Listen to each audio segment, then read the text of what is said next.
Everyone, welcome to my YouTube channel grow with KC. मेरे channel पर आपको सभी प्रकार की जॉब वैकेंसीज की जानकारी दी जाती है। तो अगर आपको नौकरी की तलाश है तो चैनल को सब्सक्राइब कर लीजिए। चलिए बात करते हैं आज की वैकेंसी के बारे में। तो आज की वैकेंसी है ये आपकी CSIR Indian institute of chemical biology की तरफ से। ये आपका कोलकाता में लोकेटेड है। तो देखिए, मैं CSIR के ऊपर बहुत सारी वीडियोस पहले भी बना चुकी हूँ। CSIR से लगातार वैकेंसीज निकलती रहती हैं, जूनियर सेक्रेटरीट असिस्टेंट की पोस्ट पे और जूनियर स्टेनोग्राफर की पोस्ट पे। और सबका सिलेबस जो है बिल्कुल सेम होता है, और ये वैकेंसीज लगातार निकलती रहती हैं। तो ये बहुत अच्छा मौका है आप लोगों के लिए, क्योंकि आपकी परमानेंट गवर्नमेंट जॉब होती है। तो इसके लिए आप डेफिनेटली अप्लाई कीजिएगा अगर आप इसी टाइप की वैकेंसीज के लिए देख रहे हैं तो। चलिए बात करते हैं इसके बारे में। यहाँ पे आपकी देखिए, ऑनलाइन एप्लीकेशन फॉर्म जो है वो आपके 28 जुलाई से फिल होना स्टार्ट हो चुके हैं। लास्ट डेट है आपकी 22 अगस्त। तो 22 अगस्त से पहले पहले आप अपने एप्लीकेशन फॉर्म यहाँ पे फिल कर दीजिएगा। अब कुछ और डिटेल्स यहाँ पे देख लेते हैं। देखिए, पहली पोस्ट है आपकी JSA जनरल के लिए, इसमें आपकी एक वैकेंसी है। नेक्स्ट पोस्ट है आपकी junior secretary assistant FNA finance and accounts की, इसमें आपकी 3 वैकेंसीज हैं। नेक्स्ट पोस्ट है आपकी JSA स्टोर एंड परचेज की, इसमें आपकी 2 वैकेंसीज हैं टोटल। जूनियर स्टेनोग्राफर की पोस्ट है नेक्स्ट आपकी, इसमें आपकी 2 वैकेंसीज हैं। JSA की पोस्ट के लिए आपकी जो मैक्सिमम एज लिमिट है वो आपकी 28 ईयर्स की दी गई है, और स्टेनोग्राफर की जूनियर स्टेनोग्राफर के लिए आपकी मैक्सिमम एज लिमिट 27 ईयर्स की दी गई है।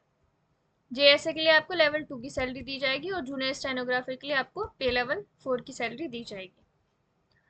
देखिए, JSA के लिए यहाँ पे आपने जो है 12th पास किया होना चाहिए, साथ में आपकी जो है प्रोफिशिएंसी होनी चाहिए इन computer typing speed and using computer. और जूनियर स्टेनोग्राफर के लिए आपने 12th पास किया होना चाहिए, और आपको स्टेनोग्राफी की नॉलेज होनी चाहिए। मोड ऑफ रिक्रूटमेंट देख लेते हैं। For the post of JSA and junior stenographer, skill test and written examination will be. तो पहले आपका स्किल टेस्ट होगा, और फिर स्किल टेस्ट और रिटन एग्जामिनेशन, ये दोनों चीज़ आपकी होंगी दोनों ही पोस्ट के लिए।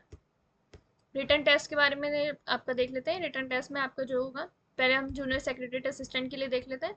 2 पेपर होंगे आपके, पेपर 1 एंड पेपर 2। पेपर 2 उन्हीं कैंडिडेट्स का चेक होगा जो कि पेपर 1 क्वालिफाई कर देंगे। पेपर 1 सिर्फ आपका क्वालिफाइंग इन नेचर होगा, उसके बेसिस पे आपकी मेरिट नहीं लगेगी, मेरिट आपकी पेपर 2 के बेसिस पे लगेगी।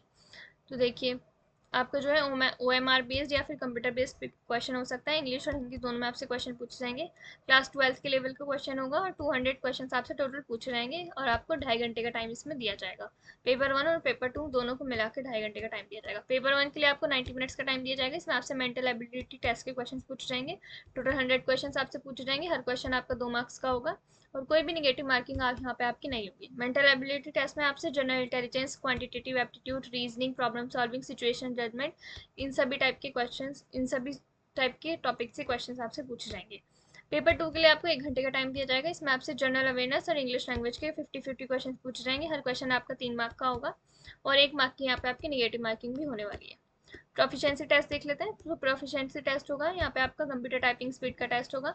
उसमें आपको इंग्लिश टाइपिंग होनी चाहिए आपकी 35 वर्ड पर मिनट की इंग्लिश टाइपिंग स्पीड होनी चाहिए, और हिंदी टाइपिंग स्पीड होनी चाहिए आपकी 30 वर्ड पर मिनट की। 10 मिनट्स का टाइम आपको दिया जाएगा टाइपिंग करने के लिए।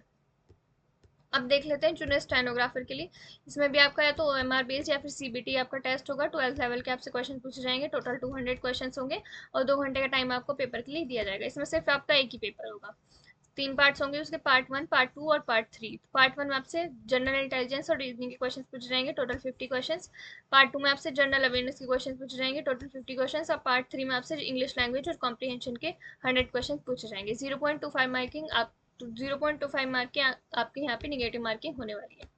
प्रोफिशिएंसी टेस्ट के बारे में देख लेते हैं। यहाँ पे आपका स्टेनोग्राफी में कैसे होने वाला है। तो आपको जो है डिक्टेशन दी जाएगी 10 मिनट्स की, या तो इंग्लिश में या तो हिंदी में, जो भी आप अपने एप्लीकेशन फॉर्म फिल करते हुए चूज करेंगे उसी लैंग्वेज में आपको यहाँ पे 10 मिनट्स की डिक्टेशन दी जाएगी, at the speed of 80 word पर मिनट की स्पीड से आपको डिक्टेशन यहाँ पे दी जाएगी, और फिर वो आपको कंप्यूटर पे ट्रांसक्राइब करनी होगी।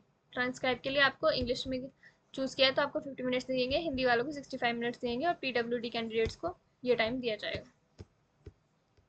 यहाँ पे आपको बताया गया कि मेरिट लिस्ट आपकी कैसे बनेगी। तो JSA की पोस्ट के लिए पेपर 1 जो है वो आपको क्वालिफाइंग इन नेचर होगा, स्किल टेस्ट भी क्वालिफाइंग नेचर होगा। तो आपकी जो मेरिट बनेगी वो आपकी सिर्फ और सिर्फ पेपर 2 के मार्क्स के बेसिस पे बनेगी। और जूनियर स्टेनोग्राफर में आपकी जो मेरिट बनेगी वो सिर्फ आपकी उन्हीं के बेसिस पे बनेगी, जो कि CBT के बेसिस पे बनेगी। जो आपका स्टेनोग्राफी का टेस्ट होगा वो सिर्फ आपको क्वालिफाई करना होगा। चलिए अब आगे देखते हैं। यहाँ पे देख लिए एप्लीकेशन फॉर्म की, एप्लीकेशन फ़ीस की बात कर लेते हैं। तो वुमेन, SC ST PWBD और एक्स सर्विसमैन को यहाँ पे कोई भी फीस पे नहीं करनी, और बाकी सारी कैटेगरीज के लिए यहाँ पे आपकी 500 रुपीज़ की फ़ीस है। यहाँ पे आपकी डिटेल्स दी गई हैं एज रिलैक्सेशन की, किस किस कैटेगरी को कितना कितना एज रिलैक्सेशन दिया गया है, तो ये आप यहाँ से देख सकते हैं। चलिए अब आगे बात करते हैं। यहाँ पे आपके कुछ इंस्ट्रक्शंस आपके दिए हैं, तो यहाँ से आप देख सकते हैं, इंस्ट्रक्शंस पढ़ सकते हैं। यहाँ पे आपको बताया गया है कि आपको अप्लाई कैसे करना है, पूरे स्टेप्स वाइज यहाँ पे आपको सब कुछ बताया गया है। पूरी गाइडलाइंस यहाँ पे आपको दी गई है कि कैसे कैसे आपको अप्लाई करना है। तो यहाँ से आप देख के आराम से अप्लाई कर सकते हैं अपने फॉर्म को। और फीस भी आपकी ऑनलाइन ही पे होगी, और फॉर्म भी आपका ऑनलाइन ही भरा जाएगा। ऑफलाइन आपको कुछ भी नहीं करना, सब कुछ आपका ऑनलाइन ही यहाँ पे होने वाला है। तो बस ये थी सारी इंपॉर्टेंट इन्फॉर्मेशन, सब कुछ मैं आपको बता चुकी हूँ। कोई डाउट आता है आपको तो आप मुझसे कमेंट सेक्शन में पूछ सकते हैं।